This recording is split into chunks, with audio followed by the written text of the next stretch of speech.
Hi, welcome to the Mom series, The Misunderstanding of Multiplicity. Happy spring. um, this channel is about multiple personality, or what was known for years as multiple personality disorder, MPD, and is now called DID, dissociative identity disorder. And the media's misconception of it, the misinterpretation of it, the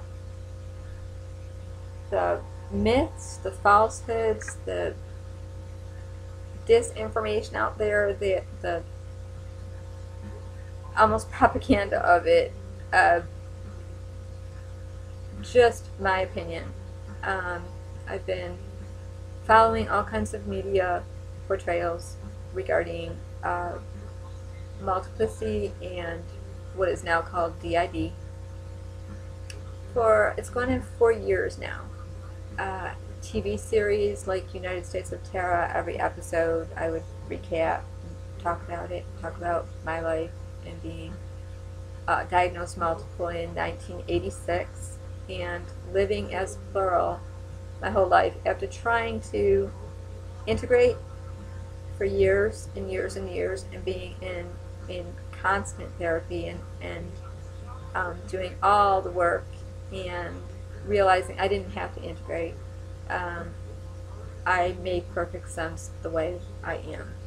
It was not so much pathological as it was thought to be in the 80s and early 90s. So I decided to embrace who I am and who I'm with and live. And it doesn't have to be a struggle, and it doesn't have to be conflict all the time. And I will say there will be times for people that are stressful and hard for anyone, multiple or whatever. Everybody has stress and everybody copes with it differently. Everybody has baggage and everybody copes with it differently. And I think more than anything lately what I'm seeing is the industry of medicine, the industry of psychological labeling, the categorization of people in looking for what's wrong and not always looking for what's right, and for making normal be a standardized something in everything. From kindergarten, come on, from 2 years old, from preschool. We need to, know our shapes by a certain age, or something's wrong. We need to recognize certain sounds, or sit in circle time and be social at a certain age, or something's wrong.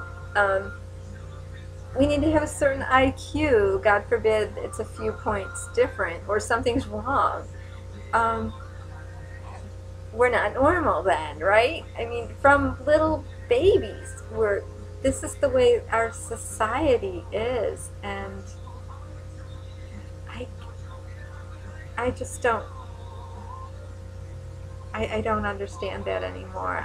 As I get older now, I'm going to be 53 this year, and I'm finally really embracing that concept of, boy, our society has caused so much pathological. They've created a churning money wheel, and our entire society is based on sickness. From the food industry to the big pharma and the pills and the way medicine is practiced and psychology is practiced. And for a few years there it was like, oh well, go back and look at your childhood, and then there's still therapists that do that, and there's industries like that, full industries that are now going back to calling their treatment centers not DID or trauma centers, but multiple personality centers. So this diagnosis keeps going around and around and around, and it comes back, and it almost comes back worse than it was before, with more controversy. with more lives being shattered and torn apart. And when I say shattered, I don't mean like a person's fragmented and shattered and so broken that they can never be fixed. Or, I mean, the very aspect of trying to fix people that aren't broken is what shatters their lives. And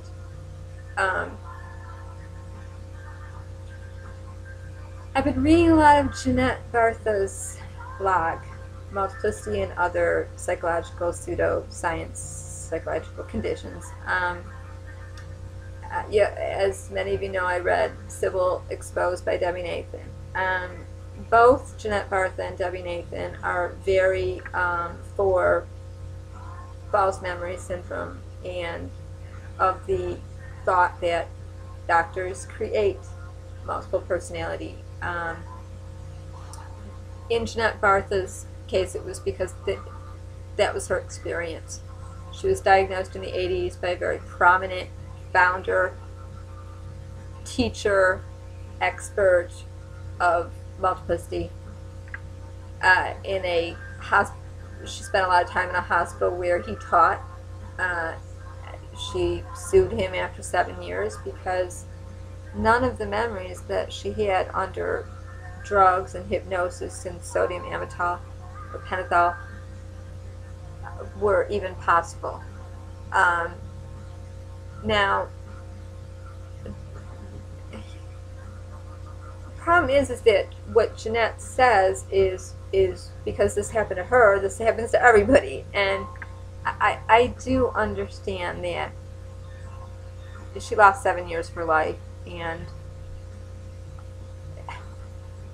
she was put through hell in that hospital, and you know, she sued them and him, and she's got a very important story to tell. But to then say there is no such thing as multiplicity and there is no such thing as DID, or I think she does acknowledge there's dissociative but not DID, is worrisome to me. But her blog is very, very interesting.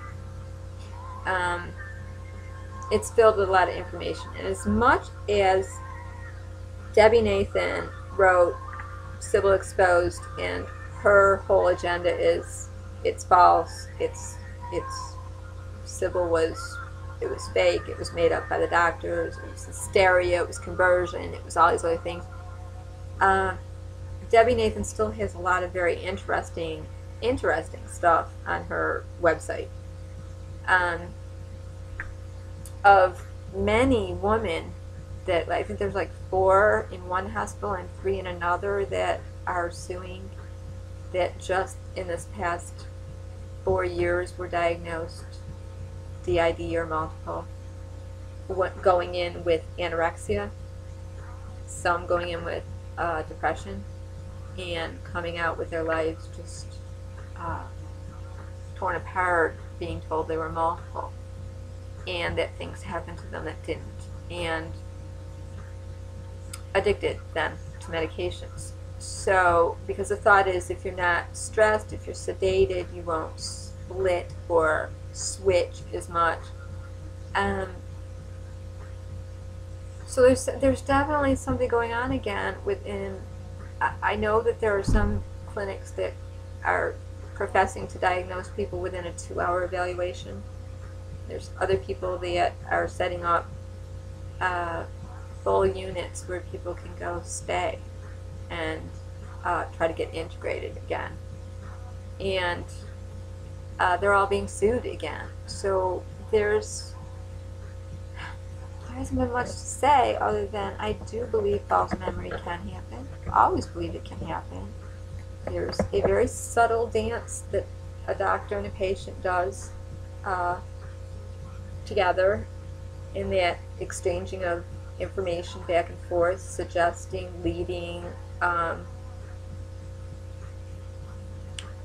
It can happen in survivor groups. It can happen with certain books.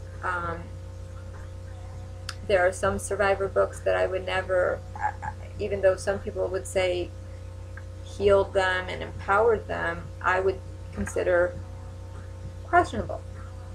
I remember when I first got diagnosed multiple, and my doctor and just about every doctor and every survivor group you went to were using the book The Courage to Heal by Laura Davis and Ellen Glass. And very early on, I wasn't comfortable with the book. I couldn't get past the first 3 pages without saying there's something wrong here. It's geared towards recovery, which a lot of books were then, but it's geared towards looking for problems. And there were things that were being matched together that didn't always make sense. And so I just kind of put it on my shelf as a reference guide to what to be cautious of. I know a lot of people have said some of these survivor books are really, really helpful to them. I found some survivor books counterproductive to me finally feeling healthy mentally. So, you know, everyone has to decide what works for them. And memory work in therapy, there came a point where it was just like, you know what? Whatever I'm remembering, whatever my body is feeling, whatever is happening, it doesn't matter anymore. It you know, it took a long while to get to that place, but it felt good to get there. And once I got there, I didn't ever want to go back to let's go look down a rabbit hole and see what's what. And I've been blessed enough that my therapist doesn't even try to do that anymore. He's just like, you know, doesn't matter. Let's stay with the now, because now is what matters. And I think in a lot of ways he's looking at what could have he done different too, because we learn as we go, and it would be really, really wrong for us to stay stuck and say, well, no, it is this way, that's the way it is, it's always been this way, you know, Dr. Wilbur, Sybil, and everything, and this is what happens, and you become multiple because of A, B, C, D, blah, blah, blah, and it's just not always that way. So I just wanted to go on record to say that I do believe that false memory happens. I do believe that some doctors suggest and induce for more sessions, and I think that they shouldn't be in practice. And I do think that some doctors innocently do it because we're taught to look for this means that.